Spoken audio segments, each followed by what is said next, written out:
that when you write something down that is truly authentic and truly congruent with your highest values, it's not in the future. It's almost like you've done it. It's already destined. It's impossible for you not to fulfill. It's already done in your mind.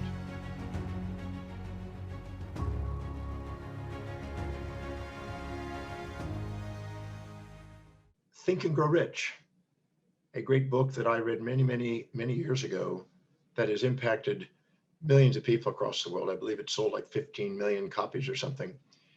Written by Napoleon Hill. I think it was 1937 or so when that was written. And what he did is he went around and interviewed some of the great business leaders of the times and political leaders at the time, and find out what was the key to their achievements. And Andrew Carnegie was the one that's, according to the story anyway, commissioned him to do this. Wanted to find out what was the secrets to success. He had a book prior to that called The Laws of Success, which I also enjoyed reading many years ago. And yeah, it was a great, larger book that got condensed down in Think and Grow Rich. And Think and Grow Rich has been a milestone in many people's lives for achievement. And I would say that had a significant impact on me. Although today I would probably refine a few of the comments and principles in there from my learning. But overall, it's been a great contribution. And if you haven't read the book, I would certainly encourage you to get one, because I think you'll find that that's definitely an impact. The movie The Secret had a lot to do with a spin-off from that. And many other great enterprises were born from that book. A friend of mine built the largest furniture place in Texas, and he read that book every single day and followed the principles of the book. But I'd like to elaborate on that and talk about the law of attraction and its impact as a result of that. And what I did is I went through the book, scanned it last night, just to refresh myself on the actual wording that the book had. And I'm going to go through each of the principles and some of the laws that were discussed there, and tie it together with what I've been teaching all these years. And so there's a correlation, because if you're used to me speaking in a certain language, I'm going to cross-reference and dovetail them so you can appreciate the roles that each of these play.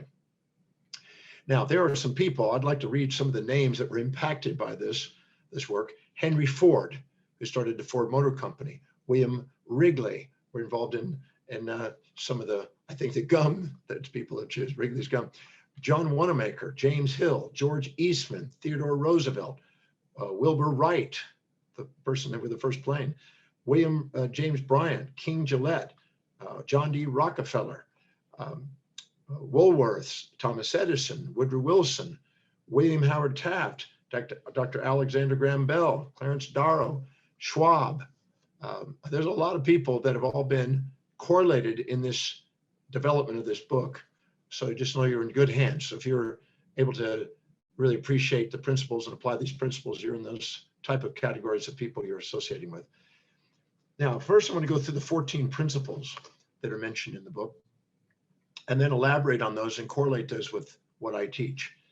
The first principle is thoughts are things, and developing a controlled thought is a very powerful principle. Everything that's ever been achieved, everybody that's ever accomplished anything really started with an idea, started with a thought. Now, you know that I mention in almost every talk that I do that every human being has a set of priorities, a set of values that they live their life by. And whatever's highest on their value, they are spontaneously inspired to act on it. But what also is important is that your innermost dominant thought, which becomes your outermost tangible reality, is an expression of what you value most. So if you wonder why I tell people to go to my website and go determine your values, is because I know that if you will find out what it is that's really, really, really, really important to you, what your life demonstrates, not what you think it should be, not what you think it ought to be or wished it would be, but actually find out what your life demonstrates is truly valuable to you. You can't get it out of your mind. It's your dominant thought. My innermost dominant thought is definitely teaching around the world. That's been my thought since I was 17 years old. It hasn't left it doesn't go a day without all day long it's in my thoughts. So finding out what you value most is the key to the first step. The first principle of Think and Grow Rich is having a clear, defined thought and making sure that your innermost dominant thought is what you want to do. Clarifying what you want to think about and bring about is clear. I was in a movie recently by Doug McNair, called How Thoughts Become Things, which is an offshoot of this book, actually. And you can go out and get that movie too. But it's basically the significance of how clarity of thought makes reality. And so I'm a firm believer, if you prioritize your life and fill your day with the highest priority action, that is the number one thing, the numero uno, that's the most important thing in your life, and do that every day, you will automatically think about how you want your life. And that's number one, principle number one. Principle number two was desire. Now, you're spontaneously inspired to act, just like the video games that a boy does when he's doing something that's highest on his values. He doesn't have to be reminded to do his video games. He loves doing it. It's his desire. It's what he loves doing. It's what he's inspired to do. I prefer inspiration than the term desire, because I think desire is a little bit weak compared to inspiration. But you're automatically absolutely inspired to get up and do it. Your innermost dominant thought becomes your outermost tangible reality, and you automatically can't wait to get up and do it. When you can't wait to go out and give service to people, people can't wait to get that service. So the second one is desire, but I call it being inspired and spontaneously inspired action, revolving around what you're thinking about most. That's the way I describe it, but it's the same principle. The next one is faith. The next principle is faith that he mentions in the book. And faith has two forms.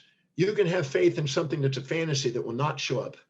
You know, faith that when you go out to your mailbox, $1 billion check is going to show up there. And that's a fantasy, because if you're not doing some sort of service, or you're not inherited some sort of money or whatever, the probability of that is extremely low. That kind of faith is not really faith. It's actually delusion and fantasy. But faith in the idea that I know that if I go out and I bring service to people and I work at it and I put my energy into it and I focus on it and I get feedback and I refine my skill and I become more efficient in service, I have faith that if I stay with it, I will overcome the obstacles and eventually achieve something. That type of faith, even though it's unseen, I'm all for. I have no problem with that, because that just means that even though you don't see the outcome yet, you know that if you keep applying the principles and action steps that get you there, you're going to get there. You know, I wanted to be financially independent one time. I didn't start out that way. I had start out with saving $1 an hour, $10 a day, $200 a month, $50 a week. And then I just kept expanding it. And I knew that if I kept doing that, just the numbers and mathematics is going to lead me eventually to that outcome. So I didn't have the outcome yet. I had faith that if I stayed with this principle, I would do that. That kind of faith, based on reason, based on true metrics and true milestones and true strategies, is brilliant. And that's what's being described here in the book. The next one is autosuggestion. That's another way of saying internal dialogue, or maybe affirmation, which means making something firm in one's mind. Now, I've got probably the largest collections of those types of internal dialogues of anybody I've ever met in my life. I have thousands and thousands, literally of pages of internal dialogues. And I'm a firm believer. I started out with a little statement that Paul Bragg gave me when I was 18. I'm a genius and I apply my wisdom. Didn't seem like it at the time. I couldn't even read. But I said that to myself. And I later learned that a genius is one who had an inner vision and followed it, and had an inner voice that followed it, and they achieved it. And I'm a firm believer, what you say to yourself impacts your life. Paul Bragg taught me that when I was very young, and I'm a firm believer in that. I was applying that since I met him, before I even read the book. But the thing is if you're saying something, you want to make sure that it's truly aligned and congruent with what you value most. Make sure it's truly something obtainable, not a fantasy, not something that's just completely delusional, but something that you're willing to work towards and achieve. You have control over your perceptions, decisions, and actions. You want to make sure that what it is that you internally dialogue with yourself is something that's real. I've said to myself that I'm a master of persistence. I do whatever it takes. I'll do whatever it takes, travel over distance, pay whatever price to get my service of love. And I've got internal dialogues. I do what I love what I do, right? I'm a multimillionaire money magnet. Whatever I touch turns to gold. I've got statements that I've said to myself millions of times, probably millions, that I've said to myself, and they're become reality in my life. So auto-suggestion is a very powerful thing, but it must be congruent with what you value most, or it's just your brain's going to go delete. And it must not be a fantasy of one-sidedness. If I say I'm always happy, never sad, it's a fantasy. If you say that whether I feel happy or sad, no matter what I feel, I know that it's homing me in on my most authentic self. And no matter what is happening in my life, I know that I can discover by asking quality questions how it's serving my mission. So you want to make sure you articulate exactly how you want your life to be in written format, and to remind yourself, a checkup from the neck up on a daily basis. That's autosuggestion. The next one is specialized knowledge. And I'm a firm believer in that. But the thing is if you're living by your highest values, your glucose, your blood, your oxygen all goes in the forebrain. And when it does, it opens up also the diencephalon, which is just underneath it. And it wakes up the gating and filtering center of the pulvinar nuclei and allows you to filter out anything that's aligned with your highest value and allows you to absorb that information and delete out anything that's not. Anything low in your values goes into attention deficit. Anything goes high in the values go into attention surplus. And so we automatically absorb it and we gain specialized knowledge in it. So that's why I keep emphasizing in my Breakthrough Experience program and everything that I do, how important it is to find out what's really highest on your value and concentrate on that. You will automatically think about it. You will automatically internally dialogue with yourself about it. You'll automatically see it in your mind's eye, which is one of the next steps here. But you automatically want to gain specialized knowledge because you love learning what's really most important to you. I love learning about human behavior. I can read about it all day long. That's something I love doing. Any derivative that might assist in that, I'll read it. I'll study it. I'll learn it. And so I'm a firm believer that specialized knowledge, it gives you a competitive advantage. So gaining specialized knowledge doesn't mean it has to be so narrow that it's in, it's kinase enzyme on a particular thing and it's only one thing. It can be a large body of knowledge, but you want to gain specialized knowledge. But at the same time, you want to branch it and link it and broaden it to every area that could apply to that. So you have a depth of knowledge that nobody can question. That's very powerful as far as achieving things. The next one is imagination. But I don't prefer to use the word imagination. I know he does. I prefer to use the word imaging. Now, he describes in this book, when you imagine something, you don't want to imagine it in the future. You want to imagine as if you're in it now, like Michael Phelps does, and he's already winning the gold. That's the difference between imaging something and imagining. Imagination is the future, but imaging is actually being present in it. And when you're living by your highest values, you actually see it. When you activate the visual cortex from the medial prefrontal cortex, that area automatically sees it in your mind's eye and clarifies it. And even though he says imagination, I prefer to call it being present in the image as if it's already done. I tell people in the Breakthrough Experience when they're doing their love list, which is defining how they want their life to look like in all areas of their life, that when you write something down that is truly authentic and truly congruent with your highest values, it's not in the future. It's almost like you've done it. It's already destined. It's impossible for you not to fulfill. It's already done in your mind. That's the image that it's talking about. The next one is organized planning. Whenever you're living by your highest values, you automatically strategically plan. It's a normal thing to strategically plan and to think out in advance and live with foresight and anticipate what's happening in the future and then mitigating the risks. And once the risks are done, you become present. And then you can see it in your mind's eye if it's now. So the planning is basically planning ahead to mitigate the risk, to take out the emotion, to get you objective. And then all of a sudden, instead of it being in the future, it now becomes present. And there's a powerful thing, and I've demonstrated that in the Breakthrough Experience, teaching people how to do this. Because once it's done, it's almost like it's already in motion. It's a magical thing that happens there. The next one is decision. When you're living by your highest values, you gather the most data, you spontaneously want to act, and you have the most data to make a quick decision. And people who make persistence on a decision that they've made quickly, those are the people that are achieving the most. This is what's been proven in all those lists of people's names that I gave you. So making decisions, you automatically make a decision. And once the decision's there, it's not wishy-washy. It's not wavering. There's a story in the book, Think and Grow Rich, where men were going to, I think it was one of the kings or whatever, coming and sent somebody over from Spain to conquer the Maya culture in Mexico. When they did, they realized they were outnumbered when they got there, the Spanish. And so the person who was the general, whatever, burned the boat, so they had no way of retreating. They had to go forward. So when you have no option to go back, there's no backup, there's no wishy-washiness, it's a clear decision, and you're committed to it, that's when you have divine providence and human sovereignty make it work together. The other one is perseverance. The next principle is perseverance. People who are doing what they love doing, that's highest on their value, they automatically, spontaneously act, and they're persevering on it. They don't want to stop.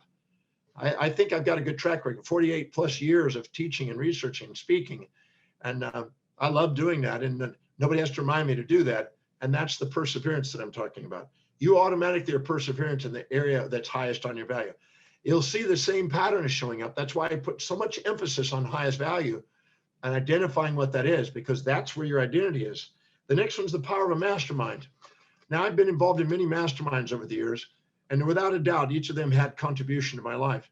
But a mastermind is surrounding yourself with people that are expanded individuals that are clear about their mission. They're inspired by what they're doing, and they want to see you achieve because they want to achieve, and they know if they help other people achieve, they achieve. And it's basically a practicing and putting great minds together, concentrating on an objective and becoming a super single mind. And that's something that happens. You can either be following a culture, you can be leading a culture, and people that are inspired by what they do, build a culture of people around them that's synchronized towards the objective. And a mastermind of other great minds with different specialties come in to catalyze the outcome that your innermost dominant thought has to create. The next one is the mystery of sex transmutation. Well, what's interesting is the sexual responses have two forms. The sex responses has an impulse form that's just a procreative necessity for survival. And there's another one for thrival because you love somebody. When you're doing what you love and loving what you're doing, you're generating a creative energy to solve problems. And you're taking the normal impulse towards sexuality, which is a survival mechanism, and sticking it into a thrival mechanism. You probably have had moments in your life where you're so engaged, so inspired like it, your sexual creative energy, instead of going into procreation, goes into creation. And that's the energy that he's talking about. When you're doing what you love and loving what you're doing, you love solving problems that serves other people, creating a business that serves people, there's a creative energy there, and you can put your focus on that. When maybe at the end of the day, you can stop and then all of a sudden procreate, but at the same time, your creative energy, sexual energy is going into something inspiring that's creative. And it's another way of expressing your love for life. The next one is what we call the subconscious mind.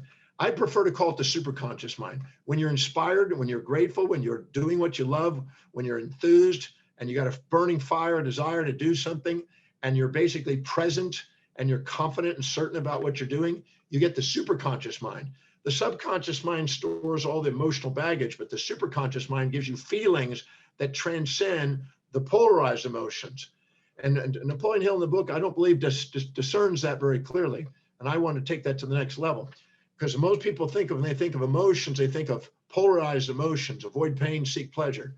But there's also feelings that are synthesized, and the synthesized feelings, gratitude, love, inspiration, enthusiasm, certainty, and presence, are the ones that lead to the most outcome, the greatest achievements. So I call it the superconscious mind more so than the subconscious mind. So I would differ on that. But the point is that you want to get feelings behind thoughts that are inspiring that you want to take actions on. Next one, he talks about the brain. Well, I'm just calling it the medial prefrontal cortex, the executive center.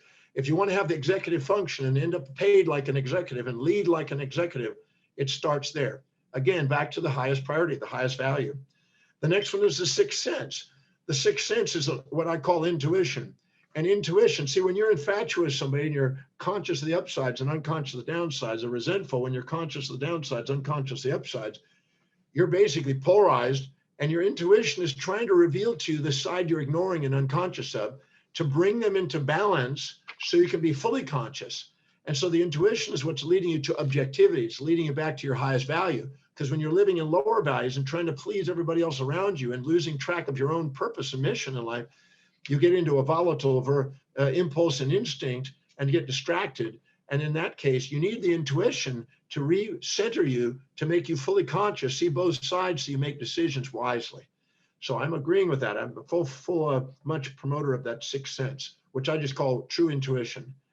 And don't confuse that with gut instinct and gut impulse. Those are animal behaviors. Intuition is something that distinguishes us from the animals and meaning, brings meaning to our lives. Now, he also talks about, those are the 14 principles, but these are some of the laws that he describes. One of them is the law of having a definite chief aim. Well, that's what I call the highest value, the purpose. In my breakthrough experience and all my programs, when you're living congruently with your highest value, your identity revolves around it and your purpose revolves around it. Your teleological purpose, which is the most meaningful thing you can do, revolves around your highest value. That's why I spend so much time and ask people to go to my website for that, to do the value determination until they're clear, until they get tears of gratitude, knowing that's what you're committed to, the one thing that's most important to you. When you do, you automatically found your chief aim. What Napoleon Hill called the chief aim, Aristotle called the telos. I call it the purpose. But whatever, it's a métier, it's a magnificent obsession, as Tolleson called it. But it's the number one thing that you can't wait to get up in the morning and do that is so inspiring to you, you won't let yourself down on it. When you got a big enough why, the house take care of themselves, is an old proverb. Mine is teaching. So that's my mission. That's what I do. It's what I do every day. The next one is confidence. The moment you have living by your highest value, you have the most self-worth and the most certainty. When you're in your emotions and you're seeking and avoiding and you're sitting with infatuation, resentments, and having all emotions, you live in uncertainty. But when you have a clear objective and a clear plan of action, and you've completely strategized your process focused, you automatically have certainty and you have this confidence that he's talking about. And that, when it comes to specialized knowledge and being clear about what I do, I have that when it comes to human behavior. I'm not that in other areas. I don't have certainty when it comes to cooking or driving. Things low on your values, you're not going to have certainty on. But the one that's the number one value is where you're going to maximize your certainty. The other one is a habit of savings. Whenever you have self-worth that goes up and you're doing something that serves people and you're enthused about doing it, you love doing it, you're automatically going to increase the probability of having equanimity and equity between people and maximize service, rewards, economics, and profits. When you do, you have a habit of savings. If you don't value yourself, don't expect the world to. It's so important to have an automated, electronically done, debited process that automatically puts money into savings, buying assets, so money's working for you instead of you having to work only for it. By automatically having the wealth coming in, by doing that secondary income, you're getting to work because you love to, not because you have to. Habit of savings. If you don't value yourself and you don't have an automatic savings and investment system in place, you're holding back your achievements, I promise you. Every time I put people on those automatic systems and made it debit right from their bank account into an investment account and forced it into buying quality index funds or some sort of asset, properties or whatever that give capital returns and capital gains and dividends and rental income, then all of a sudden the money's coming in passively. And when the passive income exceeds the active income, you got financial independence. The next one is initiative and leadership. When you're living by your highest value, you automatically wake up your natural born leader. You're automatically spontaneously initiated to do it. It just spontaneously occurs. My area, I'm a leader in the area of personal development, human development, human behavior. That's my area. I'm a leader in that because that's my highest value. You want to be a leader in something? You automatically stick to the thing that's most important in your life and delegate lower priority things, stick to the highest priority things. The next one is imagination, which I sort of addressed the difference between imaging and imagination. When you're clear on your highest values, yesterday I was doing a program, the Breakthrough Experience, and I had a gentleman there that was kind of writing his mission statement down. It was a little bit waffly. And I asked him some questions and got it a little bit more concise. And all of a sudden he could feel more energy coming in. He could see more clarity of his vision. Start with what you know, let what you know grow, and concentrate on what it is that you're really inspired to do, that your life demonstrates this committed to, and you will automatically see it in your mind's eye. And the next one is enthusiasm. Enthusiasm is the God within, the spirit within. And it's not excitement. It's not standing up on chairs and going rah, rah. I have no interest in that. I'm interested in true enthusiasm. True enthusiasm is poised and present and purposeful and patient and productive and prioritized and empowered. It's a state where you feel so inspired, you get tears in your eyes and you can't even imagine not doing what you're here to do. That's enthusiasm. That's something that's not stoppable. That's contagious. That lights a fire and causes a conflagration throughout the society where people can't wait to watch you burn. And when you're in there, you automatically attract opportunity to do things. The next one, self-control. When you're living by your highest values, the executive center sends fibers down into the amygdala, automatically mitigates the impulses and instincts, infatuation, resentments that distract you, and automatically overrules some of the injected expectations by the people outside that are opportunists to take up your time, and you keep focused. And that's where self-control is, not letting outside influences interfere with your long-term vision. Doing more than paid for is the next one. And making sure that you go out and do something. When you can't wait to get out and do what your service is, you love it. You feel like I'm getting paid to do what I love. Can't get better than that. And when you do, you tend to give more value than somebody who's just doing a job. So you want to make sure you're sticking to the thing that you love doing. And I ask people in the Breakthrough Experience, what is it you'd absolutely love to do and how do you get handsomely paid to do it? When you get paid for doing what you love to do, there's a special enthusiasm and an inspiration behind what you do, and people can feel it and they want a part of it. And they automatically feel they're getting more value out of it. And doing that is the key to making sure that more people want to do business with you. The other is a pleasing personality. When you're living by your highest values, you're most objective. You tend to have the most reasonable communication. You tend to not expect something for nothing or give something for nothing. You tend to make sure a fair exchange is things. People want to do business with you. People feel they're magnetized to you because when you're authentic, See, if you're exaggerating yourself and puffing yourself up, it's not you. When you're minimizing yourself, it's not you. But when you are you, you're magnetic, because every human being wants to be that. And when you're able to do that and exemplify that and demonstrate that, they're drawn to you and magnetized. And it magnetizes people, places, things, ideas, and events that synchronize with your innermost dominant thought. The other one is accurate thinking. When you're living by your highest values, you're most objective. You're not subjectively biased and distorting things and creating uncertainties and unfairnesses. You're the most objective. And so accurate thinking comes from that. Everything that Napoleon Hill was saying in his book ultimately goes down to living congruently by the highest value. And I can't emphasize that. You've heard me say that now over and over again in this little presentation. But finding out what your highest value is and sticking to that and delegating lower party things and finding a way of being remunerated for the highest value, the purpose that you love doing that serves people, is the key to this thing called Think and Grow Rich.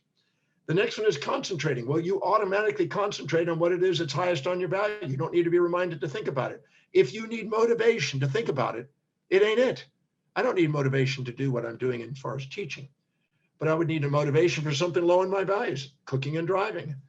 I don't want to live by motivation. Motivation is an extrinsic force that you get reward if you do it and punishment if you don't. If you depend on outside influences, you haven't found your mission. I'm not interested in that. I'm not going to teach you that. In the breakthrough experience, I basically show that that's a secondary thing for people that are not engaged, not inspired. And imagine if you had to motivate people that work all day long and push them uphill. Finding people that are inspired to do it, that can't wait to do the job, that because it inspires them and fulfills what they value, that's what you want to surround yourself with. And you automatically concentrate on whatever's highest on your value. The other one is cooperation. When you're living by your highest value, when you do the highest priority things in a day, you feel more on top of the world. You come home, you can handle anything. You're resilient, you're adaptable. You cooperate with people a lot easier. When you're doing low priority things and you're not doing what's really meaningful to you, and you're needing motivation and you're frustrated, you're banging your head against the wall, you see things in the way, not on the way. What happens? You come home, you're a bear. You're not cooperative. You're not interact with people. You're a mess. That's why those are symptoms that are giving you feedback to let you know you're not being authentic and how important it is to live by priority. You know, Gary Keller talks about the one thing, find the one thing that you are inspired to do and then set sail on that as captain of your ship and master of your fate. And basically go after that, which is really important to you. In my case, I love teaching, as you probably guessed. I'm pretty inspired by that. But those are some of the highlights of Think and Grow Rich. And it's important to know that, when the movie The Secret came out, it talked about the law of attraction. Those are the principles of the law of attraction. So if you're in any way interested in the law of attraction, just reiterate and listen to this program over again, or come to the breakthrough experience where I actually go through it and explain it in more depth, and not the way over esoteric side, but the real balanced side that allows you to really take actions to achieve. I'm a firm believer you're here to go and empower all areas of your life. You're here to create something original with thought. You're here to create a business somewhere, whether it's raising a family as a business and creating a product called kids, some sort of business that's a service to people. You're here to build your wealth and to have the money working for you instead of you working for it. You're here to have a love and intimate relationship in life and something that's deeply meaningful there. You're here to also do some sort of social contribution, to be physically fit and be inspired. I'm interested in helping people master that, because you're not going to master your life if you're only focused on one little area and the rest of them are falling apart. You want to master all those areas. That's why I teach that in the breakthrough experience. And that's what I think and Grow Rich was about. So if you enjoyed what I just said about Think and Grow Rich, go buy the book, also come to the breakthrough experience and listen to some more of the programs we're doing on a weekly basis. I just want to make, as I close here, I just want to make a statement. I want to make a little offer for you. There's a coming up masterclass coming up that I'll be doing that you don't want to, you want to make sure you're there. It's called Increasing Your Deserve Level, how to increase and magnetize what you want when it comes to even economics by raising your deserve level. And so it's a masterclass on raising deserve level so you feel worthy enough to have exactly what you want. Because a lot of people are holding themselves back because they don't feel worthy of having the dreams they have, and how to clear dreams and why do we self-depreciate. This program will be why do we self-depreciate and beat ourselves up and things, instead of why not be grateful for our lives and be inspired. And if you sign up today for it, you'll get a special gift, which I love, which is the Awakening the Astronomical Vision, which is a program on how to expand your contribution on the life and have a bigger vision. If you don't have a bigger vision, don't expect a bigger life. So that comes with it. Sign up now for the deserve level, increasing your deserve level, my upcoming masterclass. I hope you enjoyed today. Go out and get the book. take advantage of the breakthrough experience, go online and do the value determination process, and try to watch as many of the YouTube videos we have just to get a little spark in the data to start your day off with high priorities. If you fill your day with high priority actions, it doesn't fill up with low priority distractions. And if you put your hand in the pot of glue, the glue sticks. So hopefully today I've made it a little sticky for you with some of the ideas from a great book, 15 million copies, Napoleon Hill, Think and Grow Rich. I'll see you in the next time. See you at the masterclass. Thank you.